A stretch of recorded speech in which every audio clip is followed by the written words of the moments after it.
नमस्कार साथियों, आज जो मैंने स्पष्टीकरण से संबंधित वीडियो अपलोड की है उसके जवाब में ये लेटर है, ये स्पष्टीकरण पत्र है जिसकी पीडीएफ आपको इस वीडियो के डिस्क्रिप्शन बॉक्स में एक लिंक के माध्यम से मिल जाएगी। ठीक है, उसको आप डाउनलोड करके बहुत ही आसानी से एक स्पष्टीकरण पत्र लिख सकते हैं। दूसरी बात, स्पष्टीकरण पत्र में सबसे ऊपर हमने लिखा है पेज संख्या। तो इसका मतलब ये है कि ये डिपेंड करता है, ये निर्भर करता है कि जो आपको नोटिस मिला है, जो स्पष्टीकरण पत्र आपको उपलब्ध कराया गया है, उसमें आपके ऊपर कितने दोष आरोपित किए गए हैं। आप उसी के अनुसार ही तो आप अपने हर एक जो दोष आरोपित किए हैं उन बिंदुओं पर स्पष्टीकरण देंगे तो आपके उतने पेज लगते जाएंगे। तो जरूरी नहीं है कि आपका स्पष्टीकरण एक पेज में हो जाए, 2 पेज में हो जाए, ज़्यादा भी हो सकते हैं। तो आप पेज संख्या यहाँ डाल लीजिए, ठीक है, और जितने हो जाएं उतने यहाँ पर आप वो नंबर डाल लीजिए। और यहाँ पर आपको इतना तो ये लिखना ही है, और फिर आप जिस ब्लॉक, जिस जनपद, जिस प्रदेश के हों वो आप यहाँ पर नोटिस कर लें। और एक बहुत ही महत्वपूर्ण बात है कि दिनांक और पत्रांक संज्ञा। जब आपको कोई नोटिस या स्पष्टीकरण पत्र मिलता है तो आप भी उसका जो जवाब देते हो वो अपने विद्यालय के पत्र व्यवहार पंजिका में जरूर अंकित करें और अपने प्रधानाध्यापक से उससे प्रमाणित भी करवाएं। और ये जो आपका स्पष्टीकरण पत्र है, यदि आप प्रधानाध्यापक नहीं हैं, यदि आप सहायक अध्यापक होते हैं तो सबसे पहले इसे अपने प्रधानाध्यापक से प्रमाणित करवाइए। उसके बाद इसको श्रीमान खंड शिक्षा अधिकारी महोदय तक पहुंचाइए।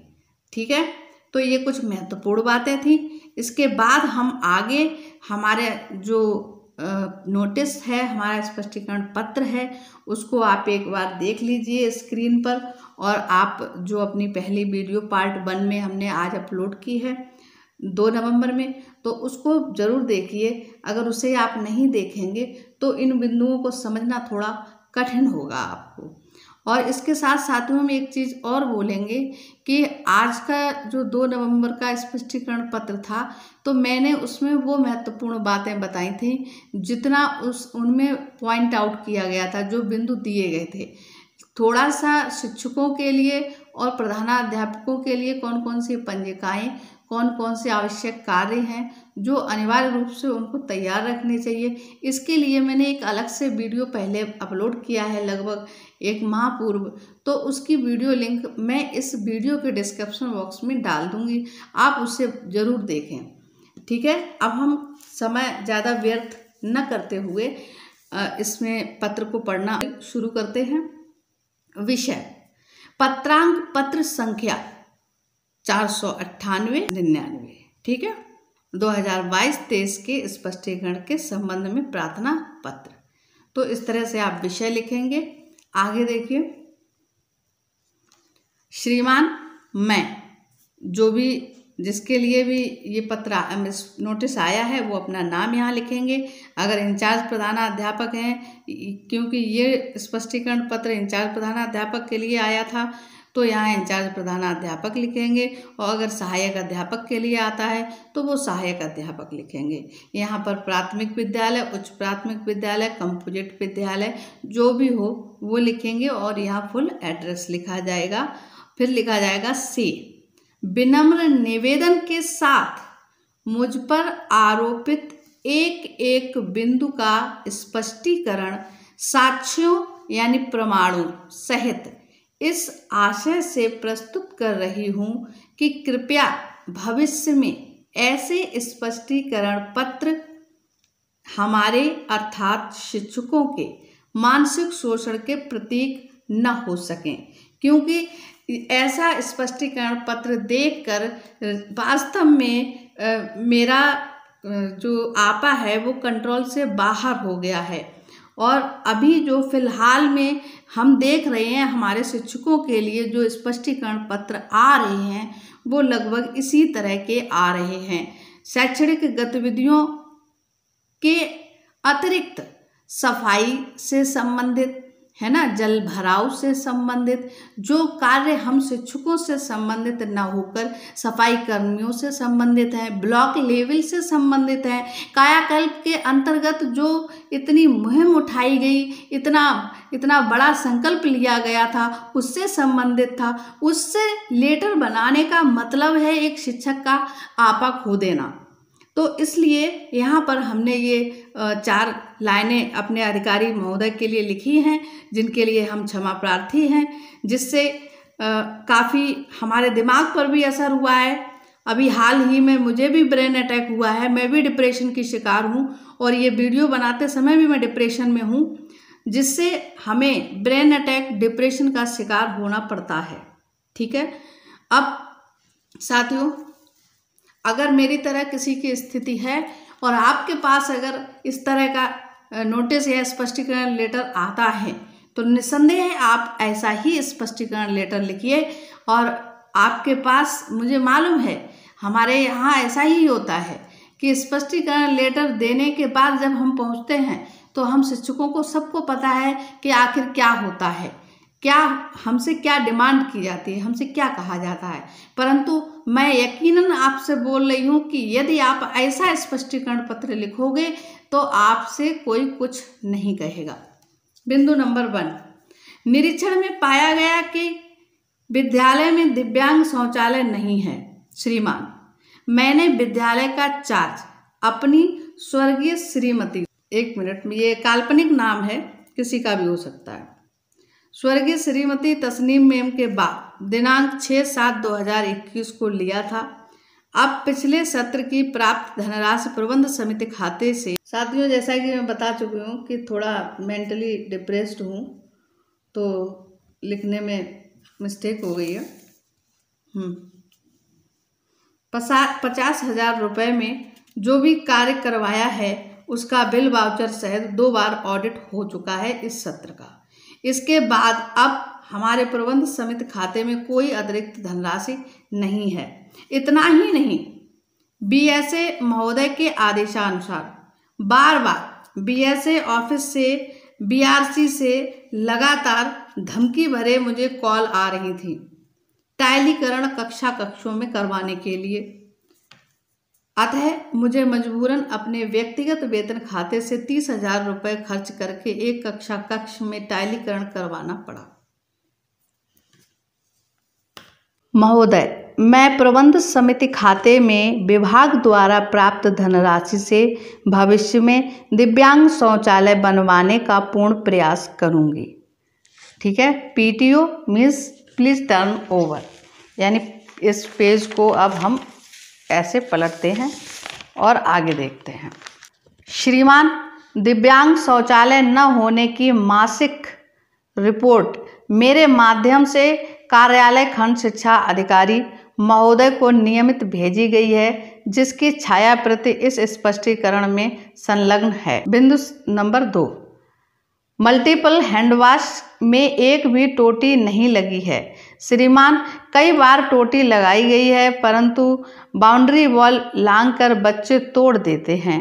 फिर भी आगे से मैं क्लास में 3-4 मॉनिटर नियुक्त करके प्रतिदिन केवल मल्टीपल हैंडवॉश में टोटी लगाने और निकालने की जिम्मेदारी सौंपने का कार्य करूंगी। और बिंदु संख्या 3, शौचालय बहुत ही गंदे पाए गए हैं। श्रीमान, जब से मैंने चार्ज लिया है अर्थात 6 जुलाई 2021 से लगातार मैंने अपने व्यक्तिगत धनराशि 1,000 रुपये पर सफाई कर्मी श्रीमती माया देवी निवासी सुरपुरा को नियुक्त कर रखा है। शायद त्योहार उपरांत आपका निरीक्षण होने के कारण शौचालय में गंदगी पाई गई है। फिर भी महोदय, मैं 2-3 दिवस के अंदर बीडीओ सर, एवीएसए सर दोनों लोगों को सफाई कर्मी की उपलब्धता या मांग हेतु प्रार्थना पत्र भेजूंगी। और बिंदु संख्या 4, पानी के बाहर निकलने का कोई रास्ता नहीं है, कोई रास्ता नहीं बनवाया गया है। जल भराव की स्थिति, श्रीमान, खाते में धनराशि प्राप्त होते ही एसएमसी के खाते में धनराशि के प्राप्त होते ही सर्वप्रथम उक्त समस्या का समाधान करूंगी। अगला पृष्ठ यानी नेक्स्ट पेज। तो नेक्स्ट पेज पर देखिए, आप और भी संशोधित ढंग से लिख सकते हैं ऐसे, बस हम आपको थोड़ा इतना गाइड कर रहे हैं कि आप किस तरह से हर एक बिंदु को ध्यान में रखते हुए आपकी जो भी जवाब है आप उसको किस तरह से लिखेंगे। बिंदु संख्या 5, श्रीमान आप द्वारा हमारा रिमेडियल रजिस्टर सही नहीं बताया गया है, तो महोदय मेरा विनम्र निवेदन है आपसे कि हमारे एआरपी सर द्वारा सपोर्टिव सुपरविजन के दौरान हमें दिशा निर्देश प्रदान करने की कृपा की जाए। यानी जो हमारे एआरपी महोदय आते हैं तो वो हमें शिक्षक डायरी और रेमेडियल टीचिंग रजिस्टर इन सब चीज़ों को हमें वो बताएं किस तरह से। और इसके अलावा जो हमारी मासिक संकुल बैठकें होती हैं उसमें भी इन चीज़ों को बताने, आप इसमें नोट कर सकते हैं, मतलब इस अपनी जो भी बैठक होती है उसमें दिशा निर्देश दिए जाएं ताकि आगे से आपको ऐसी कोई भी त्रुटि हमारे द्वारा हमारे विद्यालय में नहीं मिलेगी। और पत्र को थोड़ा संक्षिप्त करते हुए, काफ़ी लंबा होता जा रहा है, वैसे तो बहुत लंबा हो जाता, फिर भी मैंने कोशिश की है। अगर हकीकत में इस पत्र को मैं प्रेषित करती तो बहुत लंबा कर देती। ये तो बस आपको एक as a model, as a नमूना पेश करना था, इसलिए इसको इतना संक्षिप्त करके मैं बता रही हूँ। अन्य बिंदु के अंतर्गत मैं आपसे विनती करती हूँ, आपको पुनः निरीक्षण के दौरान यथासंभव सब कुछ उत्तम करने का प्रयास करूँगी। और यहाँ पर फिर से आप जो ऊपर 1 मिनट में आपको दिखाती हूँ डालोगे, यानी कौन सी डेट, कल पत्र व्यवहार में अगर आप लेटर कल देते हो, पत्र व्यवहार में जो डेट पड़ी होगी वो डेट पड़ेगी यहाँ पर, और पत्रांक संख्या वो पड़ेगी जो पत्र व्यवहार में होगी, और यहाँ पर भी वही डेट पड़ेगी, पत्रांक संख्या पड़ेगी।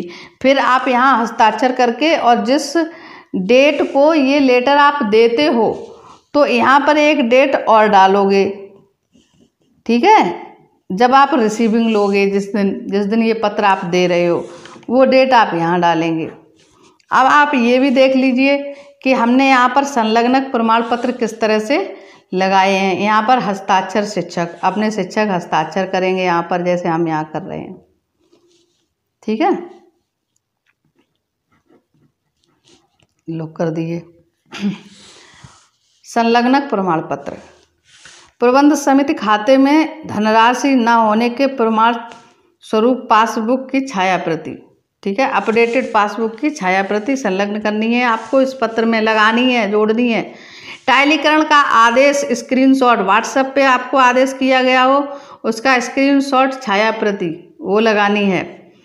और 1000 रुपये धनराशि पर सफाई कर्मी आपने नियुक्त किया है तो उसका ब्यौरा तो आप रखे ही होंगे, साइन वगैरह करवाते होंगे, तो उसकी छाया प्रति, उसकी फ़ोटो स्टेट कराइए रजिस्टर की, वो लगानी है आपको।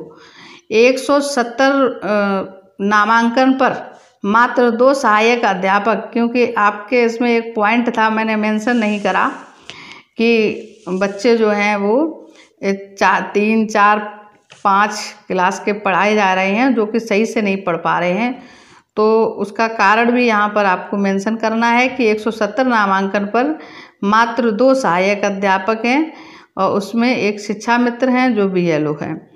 तो यहाँ पर प्रमाण स्वरूप DBT के स्क्रीनशॉट छाया प्रति, ये सारी चीज़ें है ना।